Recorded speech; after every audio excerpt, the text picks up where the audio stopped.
누가 제일 바쁠까요? 지난 주간에는 아마 이장로님이 고생을 많이 하셨을 거라고 생각을 합니다. 휴가 며칠 되지도 않는데 휴가 중에 교회를 돌보느라고 고생을 많이 하셨을 것 같은데 좀 억울할까요? 아니면 행복했을까요? 행복했어요. 본인이 해야 되지 남이 뭐 행복했을 거라고 한번 물어보고 싶기는 해요. 행복했어요. 네. 감사합니다. 자주 비우도록 하겠습니다. 조금만 행복했어요. 그러다가 새들이 말을 바꾸면 안 됩니다. 여러분, 교회를 섬기는 일이 참 부담스럽지만 그게 행복한 일이 되기를 바랍니다. 왜냐면 우리 교회에 대해서 생각이 많은 분들이 장로님들이시고요. 또 소리 없이 바쁜 분도 있습니다. 가장 제일 소리 없이 제일 바쁜 분 중에 아마 어느 정기사인지 모르겠지만 정기사님일 수도 있고 찬양대원들도 많이 바빠요. 그냥 이제 나와서 찬양 인도만 하는 게 아니고 연습도 열심히 하고 그러다 보면 많이 바쁘죠. 뭘 먹일까, 물 떨어질까, 라면 떨어지지 않았을까, 아니면 어디 물 새지 않을까 이거 생각하고 일일이 챙기는 것도 쉽지는 않습니다. 반면에 또 아이들 가르치고 돌보는 일도 참 만만치 않을 거라고 생각을 해요. 사소해 보이는 일이지만 막상 맡아놓으면 이게 굉장히 부담스러울 수 있는 일인데 이게 부담스러운 거 맞습니다. 근데 한편으로는 부담이 되면서 또 한편으로는요 이게 참 행복한 일이 되기를 바랍니다. 평생 그렇게 되기를 바랍니다. 잠시 충성할 수는 있지만요 이 일을 맡아서 평생토록 이 일을 계속 기쁨으로 감당하는 것은 참 쉽지 않습니다. 아마도 하나님께서 주시는 즐거움 아니라면 하나님을 기뻐하지 않는다면 이런 일은 가능하지 않을 거라고 생각을 합니다. 다윗을 통해서 우리가 어떤 자세로 하나님을 섬기는 것이 좋을지 한번 생각해 보려고 합니다. 다윗이 예루살렘을 점령하고 수도로 삼고 거기에 하나님의 궤를 모시러 오는 이야기입니다. 그런데 이게 쉬운 일이 아니었습니다. 왜 그런가 하니까 이전에 한번 시도했다가 갑자기 소가 날뛰는 바람에 궤를 잡으려 했던 아사가 죽는 일이 벌어졌기 때문입니다. 그 일이 있은 지가 석 달 지났는데요. 또 지금 모셔오려고 이러고 있는데 하나님의 궤를 그렇게 꼭 모셔와야 했느냐라는 생각이 듭니다. 다른 이유라면 모르겠지만 다윗은 평생을 하나님 중심으로 살았던 사람이기 때문에 다윗 입장에서는 어떤 일이 있더라도 이 하나님의 궤를 모셔와야 된다라고 생각을 한 것 같아요. 근데 여러분 이게 참 남다른 모습입니다. 다른 사람들이 이런 생각을 안 했단 말이에요. 않는데 유독 다윗이 왜 이렇게 생각을 했느냐 여기 특이한 점 중에 하나예요. 세월을 조금 거슬러 올라갑니다. 엘리 말년에 이 법궤를 블레셋 사람들에게 뺏겼거든요. 그런데 블레셋에 빼앗겼던 이 언약궤가 스스로 돌아왔습니다. 어쩌면 이스라엘 사람들이 이거 뭐 들었나 싶어 열어봤다가요 한 마을 사람들 한 70명이 한꺼번에 죽는 그런 대형 사고도 있었습니다. 그러니 이 궤를 함부로 여기다 둘 수 없다. 그래가지고 산에 사는 저 후미진 곳에다가 집어넣어 놓고요 세월이 적어도 70년, 80년이 흘러갔습니다. 그 긴 세월 동안 아무도 이 하나님의 궤를 찾지 않았단 말이에요. 그랬는데 여러분 말이 그렇지 7, 80년이면 우리가 이민을 가서 살다가 보면요 다음 세대가 한글을 모를 정도로 한글을 잃어버릴 정도 되는 이게 긴 시간입니다. 그 긴 시간이 흘렀는데도 불구하고 다윗이 느닷없이 이 하나님의 궤를 모셔와야 되겠다고 생각한 그 자체가 참 신기하다는 뜻입니다. 다윗은 왜 이 하나님의 궤를 아니 모든 사람이 다 잊어버리고 있었던 일 사울도 잊어버렸고 사울 당대의 제사장들도 생각 안 했던 이 일을 다윗은 어떻게 생각해 냈을까요? 이 궤를 예루살렘으로 모셔와야 되겠다고 생각했다는 것, 이것 하나만으로도 사실은 다윗이 율법을 참 가까이 하고 있었던 사람이었구나 라는 걸 짐작할 수 있습니다. 요즘 말로 하면 이런 거예요. 여러분, 교회 다니는 사람 참 많은데요, 성경을 열심히 읽고 그 내용을 잘 알고 그 말씀대로 살려고 정말 노력한 사람은 그리 많지 않습니다. 전에 한 말씀드렸죠. 대학생들 모임에 가서 강의하러 갔다가 짜증이 나서 내가 다시는 질문 안 한다 이랬단 말이에요. 그럴 정도로 요즘 젊은 아이들이요, 성경 몰라요. 젊은 사람 탓하기 전에 우리 자신들 한번 돌아보시면 일주일에 성경을 얼마나 읽고 얼마나 공부하느냐를 생각해 보면 답이 뻔히 나오죠. 이런 시대에 성경 말씀을 끌어안고 꾸준하게 그 말씀을 묵상하고 공부하던 사람이었다고 보시면 돼요. 다윗이 그런 사람이었을 것 같습니다. 하나님께서 요수아가 새로운 지도자로 선택이 됐을 때 그에게 주신 첫 번째 명령이 뭐냐면 하나님의 말씀을 입에서 떠나지 않게 하고 그 말씀을 늘 묵상하라였거든요. 전쟁을 치러 가야 하는 요수아에게 그런 말씀을 하셨음에도 불구하고 많은 사람들이 하나님의 말씀을 그렇게 가까이 하지 않았습니다. 그런데 다윗이 언제부터 어떻게 했는지는 잘 모르겠습니다만 그 어려운 시대에 사울에게 쫓기며 망명도 가고 그렇게 지내는 그 시절에 또 그리고 왕이 되고 이랬는데요, 그런 와중에 율법을 늘 가까이 한, 요즘 말 합시다, 성경을 늘 가까이 하고 배웠던, 스스로 공부했겠죠. 그런 사람이 틀림없다, 그렇게 결론을 내릴 수 있습니다. 여러분, 이번 휴가 중에 어디 가서 잘 논 게 아니고요, 사람들을 정말 많이 만났습니다. 그중에 꼭 봐야 될 사람들이 내가 시민교회 같이 있었던 분들인데요, 시민교회 잠시 들렀다가 제가 이런 말을 들었습니다. 참 홍 목사의 인기는 식을 줄을 모른다, 이 얘기를 들었습니다. 평소에 수요일날 안 오시던 분들이 아마 많이 또 휴가 중인데도 그냥 쫓아와서 오는 걸 보고 권 목사님이 그 말을 했어요. 다른 목사를 왜 그렇게 그리워할까요? 전 별로 유명한 사람은 아닙니다. 노회 가면요, 노회 가서 딱 한마디밖에 안 하고 들어옵니다. 출석 부를 때 예, 그걸로 끝이에요. 1박 2일 동안에 제가 하는 말은요, 예, 요거 하나 외에는 아무 소리가 나오고 있다 앉아있다 옵니다. 목사들 사이에 그렇게 유명한 목사 아니에요. 알아주는 사람도 없어요. 딱 제가 그쳤던 교회, 여자 제일교회, 저 서울시민교회, 여기는 여기는 좀 반가워 하는 것 같아 보여요. 뭐 때문에 그럴까요?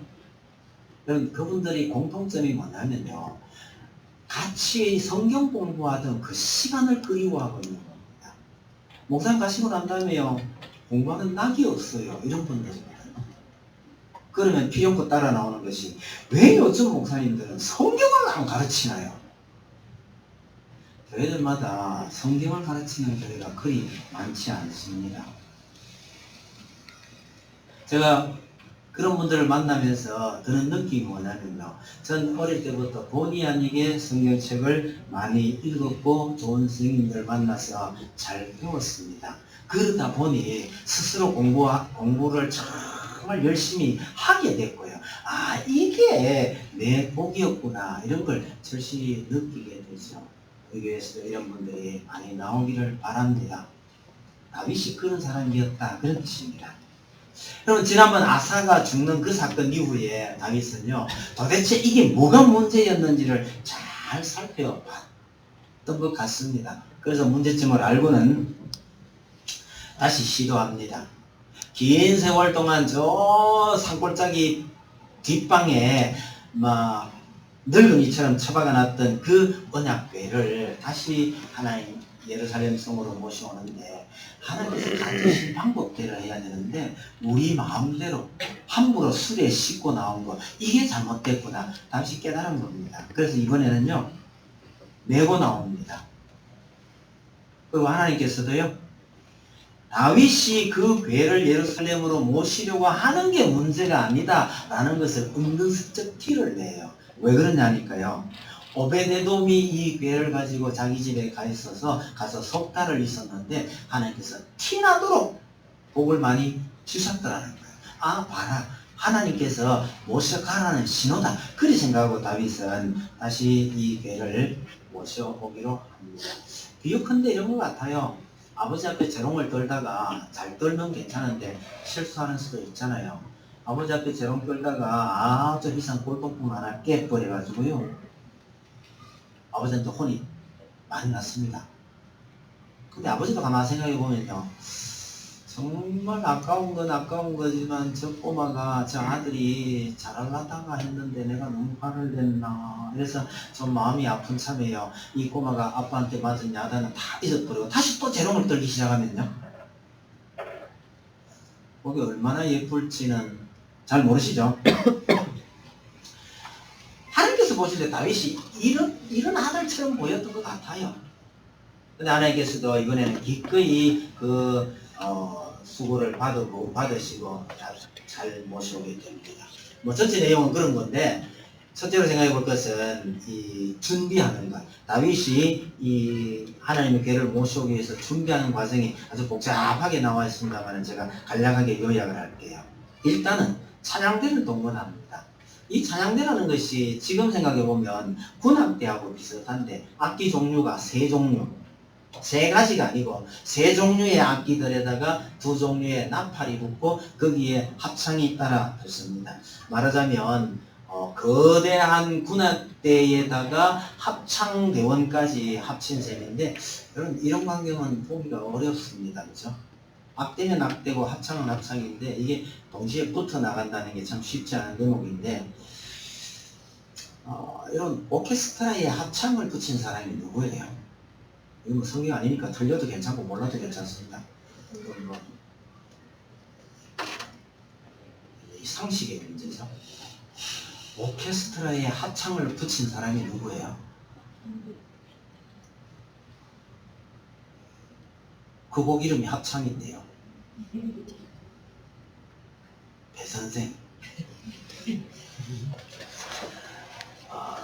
베토벤의 교향곡 9번인가요? 제목이 합창이죠. 그 오케스트라에 합창을 붙였는데요. 그 당시에 이게 베토벤의 획기적인 아이디어라고 해서 칭찬도 많이 들었지만 세상에 저 베토벤이 실수한 거 아니냐 이렇게 비난도 많이 들었던 곡입니다. 지금은요.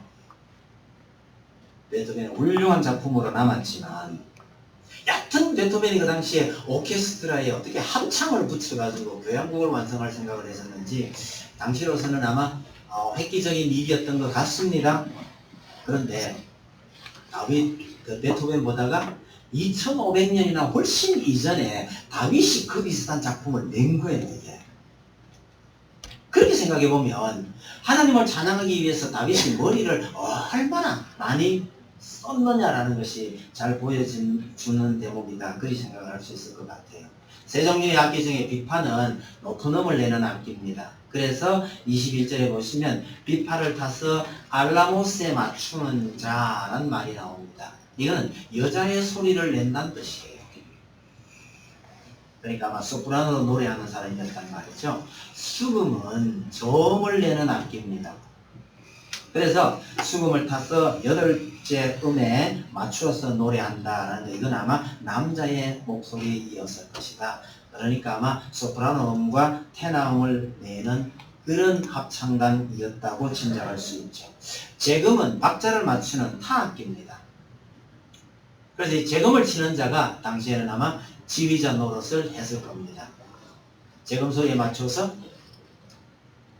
다른 악기들이 박자를 짚어 갔던 그런 셈이죠.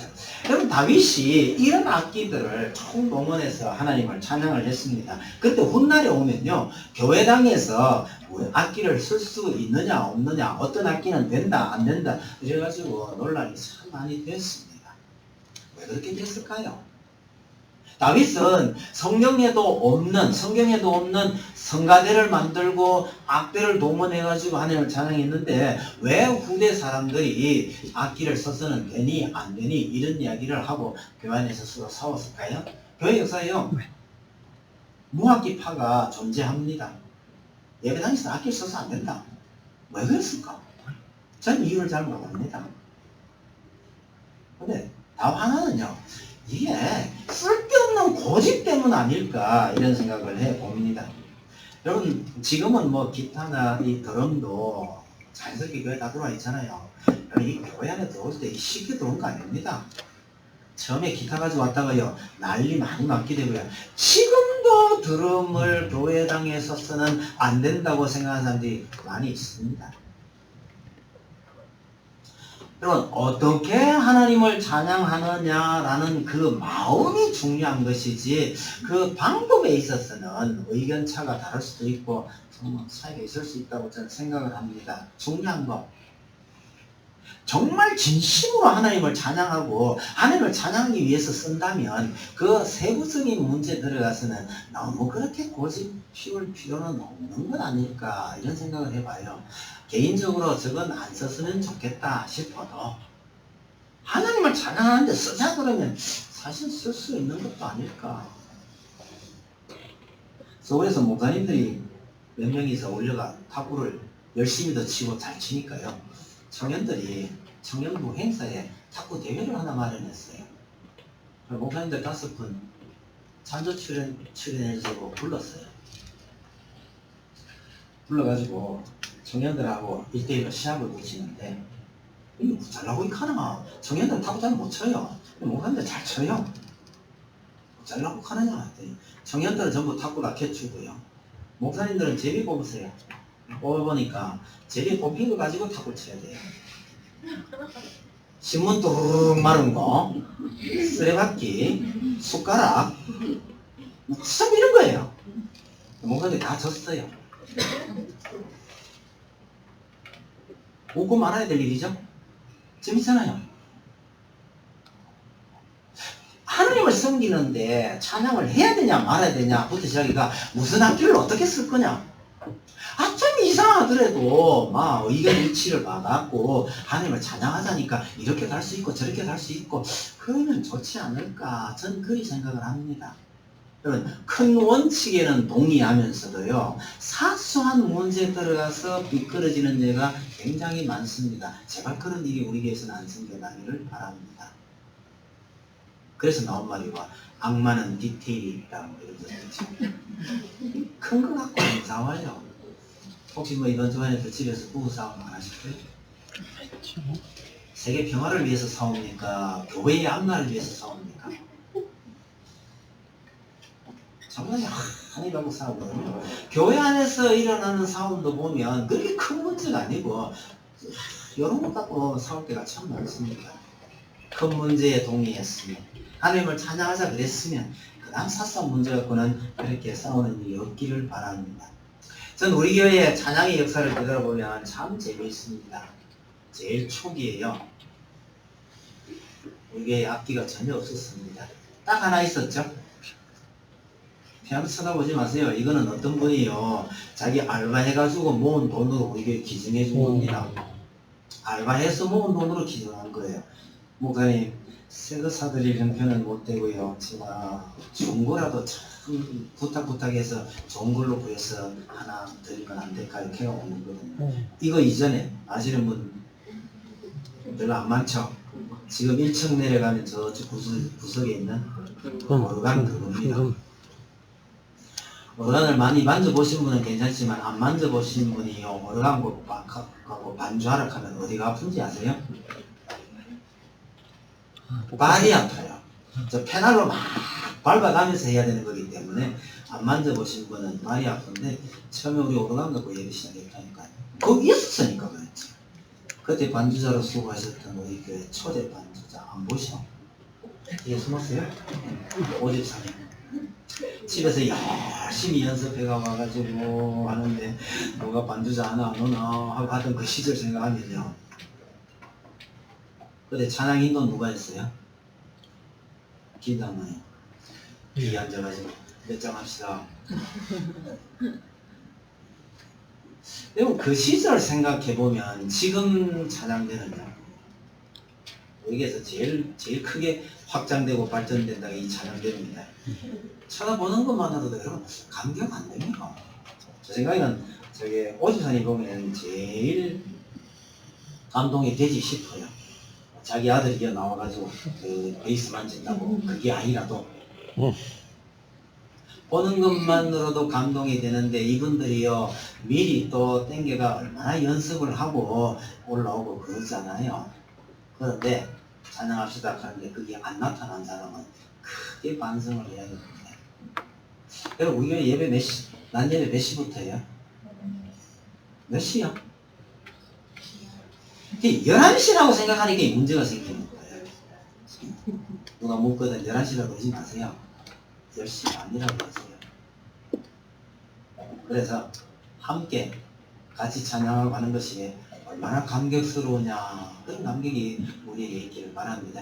그럼 우리 교회 예배 날 예배 몇 시죠? 11시 반. 몇 분이 11시 하고 몇 분이 10시 반 이러면 합쳐놓으면 11시 반으로 들려요. 그럼 다윗이 이 괴를 모셔오기 위해서요 그렇게 준비를 해가지고 모셔와서 운반을 합니다. 제일 앞에 꿀나팔하고 나팔. 왜 꿀나팔이고 나팔이라는 게 나팔의 종류가 달라서 그렇게 나옵니다.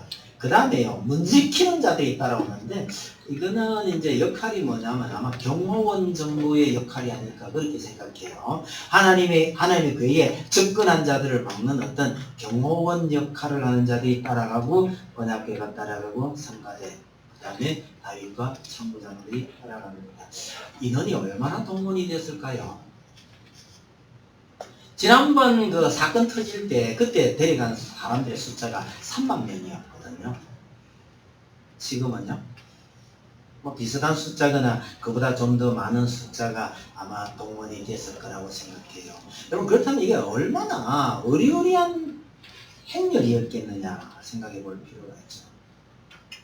이 어마어마한 행렬이 가는데 왕이요 배 에봇을 입었다고 합니다.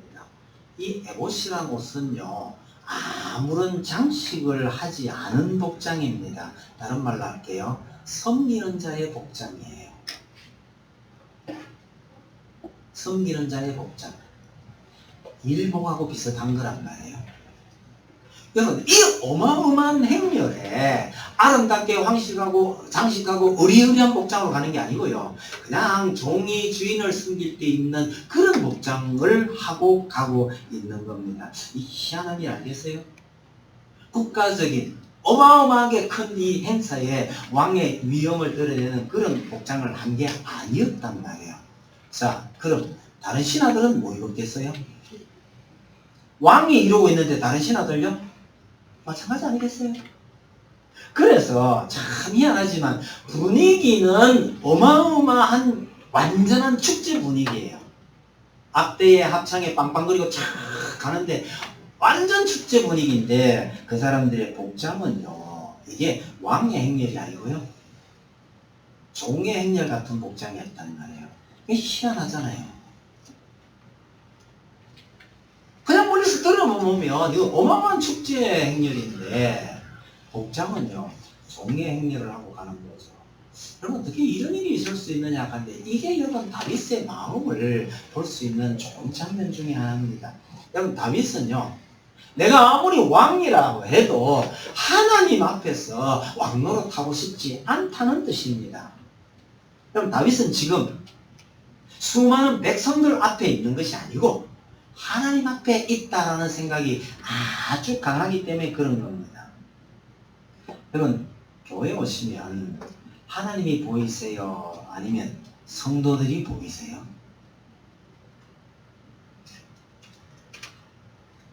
참 짚어진 질문이다 그죠? 그러면 확실한 거는요 성도들을 통해서 하나님이 보인다 이러면 괜찮은데 하나님은 안 보이고 사람만 보인다 이러면 이건 교회가 아니란 뜻입니다. 하나님은 안 보이고 사람만 보이니까 마음에 안 들면 수가 틀리면 교회 안에서도 싸움이 일어날 수 있는 거죠. 교회 안에서요 사람 하나하나가 아니라 여기에서 하나님이 보인다면요 이 교회 안에서 그렇게 난장판이 벌어질 수 있느냐는 말이에요. 절대 불가능합니다. 여러분 옛날 우리 교단이 갈라져 나올 때요. 우리 교단의 선조들은요. 그 교인의 대다수가 지지하는데도 불구하고 일부 성도들한테 교회당을 넘겨주고 교인 대다수가 목사님을 따라서 나온 케이스가 참 많습니다. 왜요? 법적으로 싸우면 분명히 이기겠지만 그런 싸움 하지 않겠다는 뜻입니다.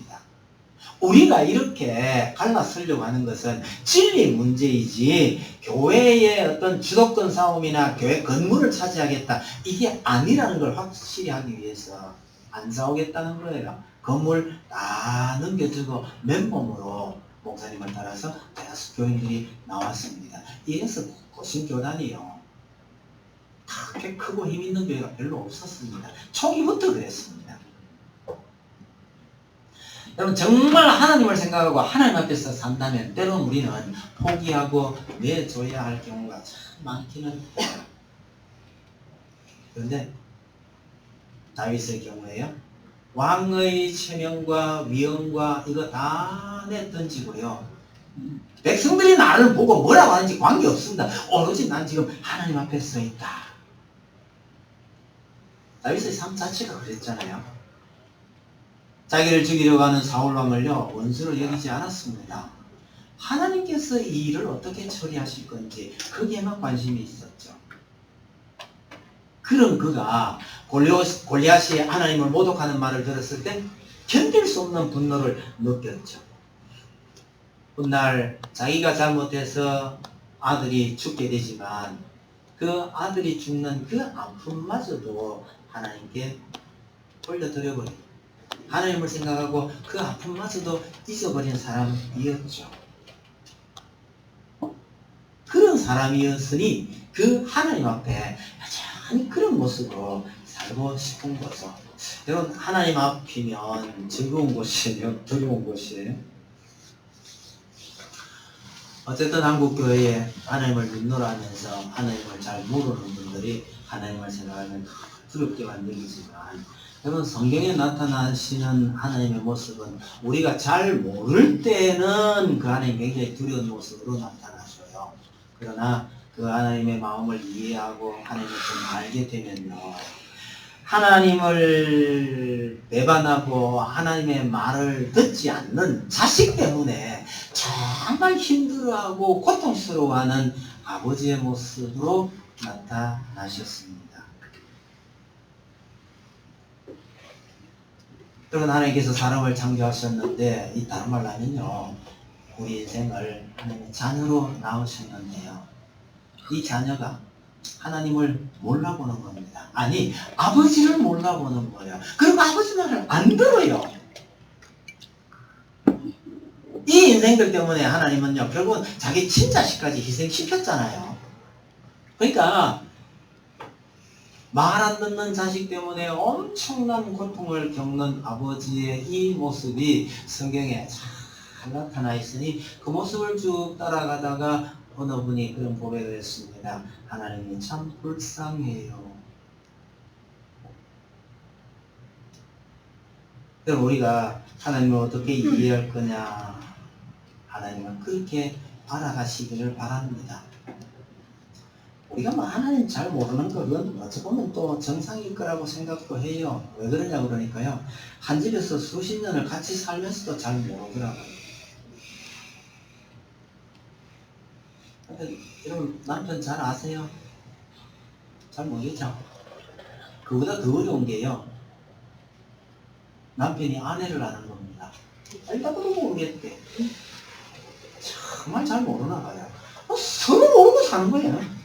자식은 잘 아세요? 자식도 잘 몰라요. 아, 맞아, 좀 애를 돌리고 있으면서 모른다고 그러시죠. 여러분, 남편도 잘 모르겠고, 마누라도 잘 모르겠고, 자식도 잘 몰라도요. 하나님은 아시기 바랍니다. 아니, 무서운 하나님이 아니라 성령이 시기하기까지 하신다고 하는 그 하나님의 사랑을 이건 알아야 됩니다. 여러분, 다윗이 하나님을 참 잘 알았던 사람처럼 보여요. 옷사의 일로 두려워 떨 수밖에 없는 일이 벌어졌음에도 불구하고 그는 그 하나님 앞에서 어린아이처럼 뛰놀았습니다. 하나님으로 인한 기쁨이 있었다는 뜻입니다. 하나님을 잘 알았다는 뜻이기도 합니다. 그러니 결국은 아무런 사고 없이 옮겨갈 수 있었던 거죠. 여러분, 우리는 누구 앞에 서 있는가를 항상 기억하시기 바랍니다. 여러분, 우리가 하나님 앞에서 어른 행세를 하고 있는지 아니면요 하나님 앞에서 어린아이 노릇을 하고 있는지 늘 잊지 마시길 바랍니다. 여러분, 대통령도요 고향 마을에 가면 코치집이라고 불린답니다. 옛날에 어느 대통령이 고향 마을에 갔는데 그 담 넘어 노인네들이 한다는 소리가 대통령이 왔다는 말을 듣고요. 코치집이 왔다고? 이런 게 고향이잖아요. 아무리 잘난 아들도 아버지 앞에서는 여전히 철부지일 뿐입니다. 여러분, 우리 인생이 아무리 잘나고 위대하고 훌륭하더라도요 하나님 앞에 정말 어린 아이입니다. 그러니 다윗이 이걸 확실하게 알았으니까 왕의 채통도 없이요 춤추며 뛰놀았습니다. 오늘 우리도 하나님 앞에서 그렇게 철부지같이 뛰노는 성도가 되기를 바랍니다. 지난 주간에 제가 어느 교회 고등부 아이를 좀 만나고 있었는데요. 요즘 찬양은요 앉아서 부르는 것보다는 서서 뛰면서 부르는 게 더 많은 것 같아요. 대형 집회에 아이들을 데리고 갔던 적이 있었는데 밥 먹는 것보다가요 앞자리 차지하기를 더 좋아하더라고요. 그러니까 밥 안 먹고 밥 시간에 밥 안 먹고 데려달라 해서 그걸 가서 앞자리 차지하고 앉아있어요. 쟤네들이 왜 그러냐 했더니 나중에 알고 보니까요 찬양 시작하니까 거기서 그거 맞춰서 뛰고 노느라고요. 그렇게 뛰어놀면서 설교 시간이요 아멘도 잘하고 반응도 잘 보여요. 조금 부러운 측면이 있긴 합니다. 왜요? 경상도 사람한테는 이게 잘 안 되거든요. 경상도 사람이 뭐 서울 사람 저라는 뜻은 아닙니다. 그거 안 되는 거니까 상관없어요. 근데 중요한 것은요 이렇게 표현 잘 안 하는 우리지만 어떻게 하나님 앞에서 어린아이처럼 그렇게 뛰놀 수 있을지도 고민을 좀 해보는 게 좋겠다 싶어요. 여러분들의 문제는 아니지만 알고는 계셔요. 다른 지방에 있는 목사님들이 경상도 사람들의 이런 습성을 잘 이해를 못하거든요. 그래서 이 지역에 와서 목회를 하면 굉장히 힘들답니다. 이번에 얘기를 하나 들었는데 이장로에 계시는 거기에 새로 오신 목사님, 제가 아직 만난 적도 없고 누군지 모릅니다. 근데 이번에 말 들었어요. 지금 너무너무 힘들대요. 그래서 제가 전해주라고 한마디 하고 왔습니다. 대구 사람들 원래 그래요. 그러니 이 사람들이 나를 무시하는 건가 그렇게 생각하지 말고 그냥 좋아는 하면서 겉으로 표현 안 할 뿐이라는 거, 그래서 힘든 거니까 조금 잘 견뎌보라고 전해주라고 그 얘기를 해놓고 왔습니다. 목사님이 설교를 잘하면요 얼굴에 뭐 좀 나타나야 될 텐데 경사는 눈 딱 감고 도대체 속을 진정할 좀 내가 뭐 잘못했나 속으로 나 미국 서울 사람이 보면 그렇게 될 가능성이 참 많아요. 그래서 제가 우스개로 갑니다. 그거 신경 쓰지 마. 그리고 집에 가가지고 집에 앉아서 말해 오늘 설교 잘하시지 이런다니까. 이게 대구 사람들 습성이 잘 아는 사람은 괜찮은데요. 저 외지 사람들이 여기 와서 할 때 굉장히 힘든 것 중에 하나입니다. 여하튼 뭐 대구 사람들도 좀 하나님 앞에 정말 철없는 아이처럼 환한 얼굴로 그렇게 되면 참 좋겠다 싶은데 그건 꿈 같은 얘기니까 넘어갑시다. 여하튼 다윗은 정말 하나님 앞에 뛰놀고 이러면서 배를 옮겼습니다. 그런데 문제는요 그 와중에 방관자가 한 사람 있습니다. 모두가 기쁘고 즐거운 이날 기뻐하지 못하는 사람이 한 사람 있었습니다. 왜 그렇죠? 다윗이 하나님에 대해서 어떤 생각을 가지고 있는지를 전혀 이해하지 못한 사람이 한 사람 있었습니다. 미갈입니다. 그럼 미갈은 누굽니까? 당연히 다윗의 아내이어야 하는데 29절 거기 보시면요, 사울의 딸이라고 되어 있습니다.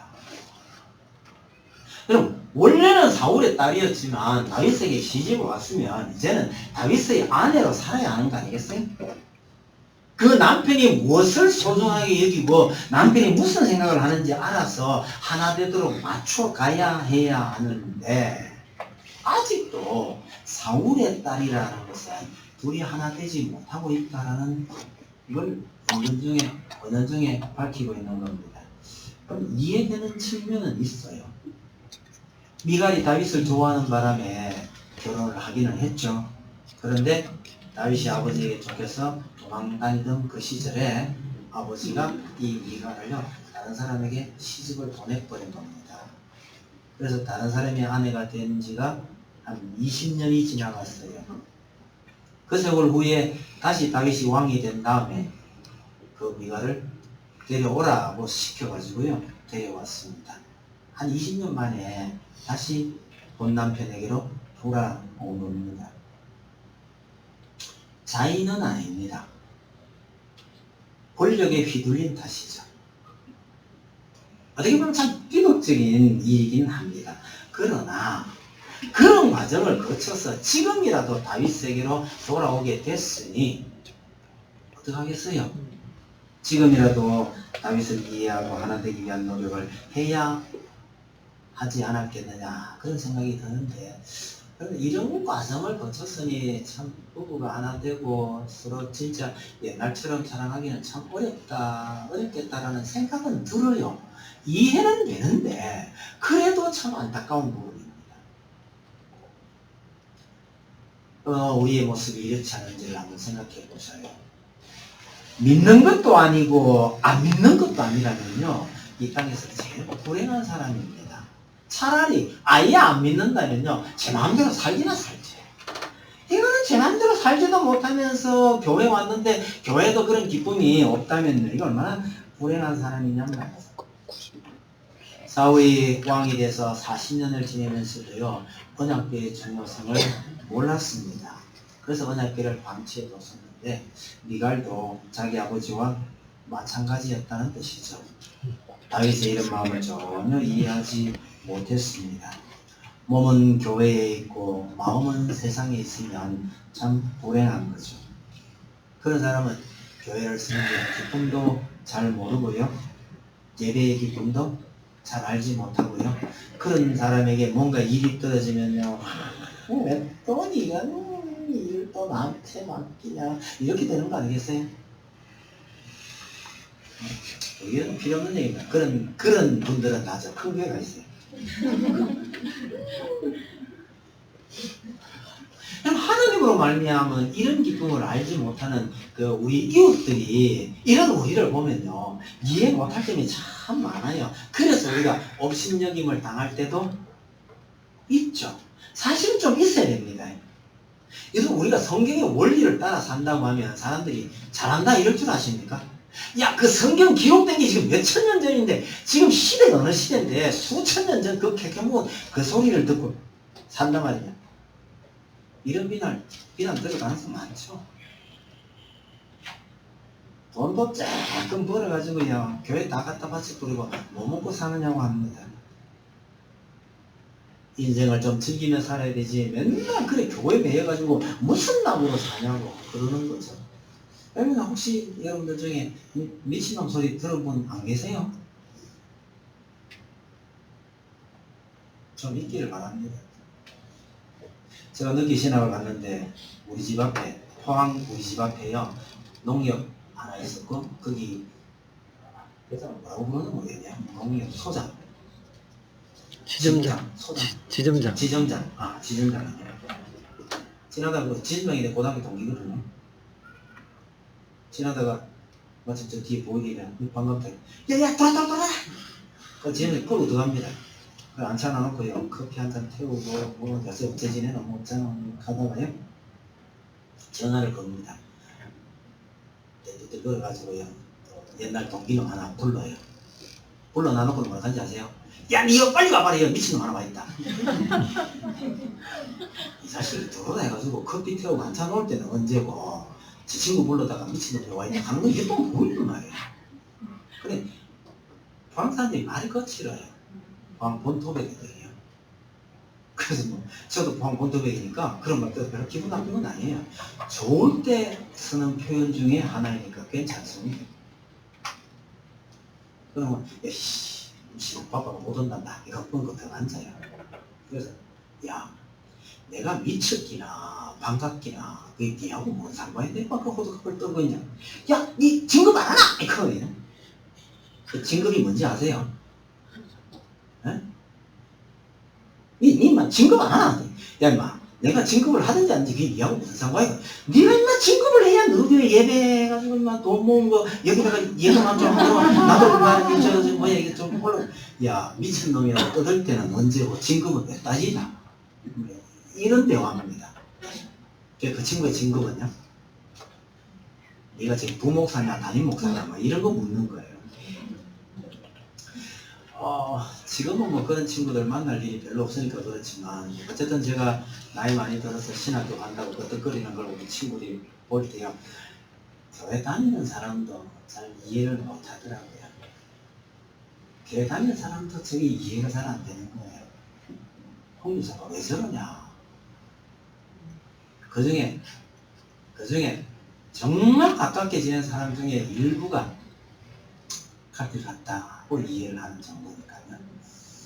뭐 꼭 그런 일 아니라 하더라도 여러분들이 안 믿는 불신자들하고 어울려 살 때요. 정말 말씀대로 살려고 한다면 때로는요. 야, 니 정신 나가는 소리 들을만 하기도 합니다만은요. 여러분 그것이 우리가 하나님 앞에서 참 하나님의 자녀답게 살기 때문에 듣는 말이라고 해서 감사하시길 바랍니다.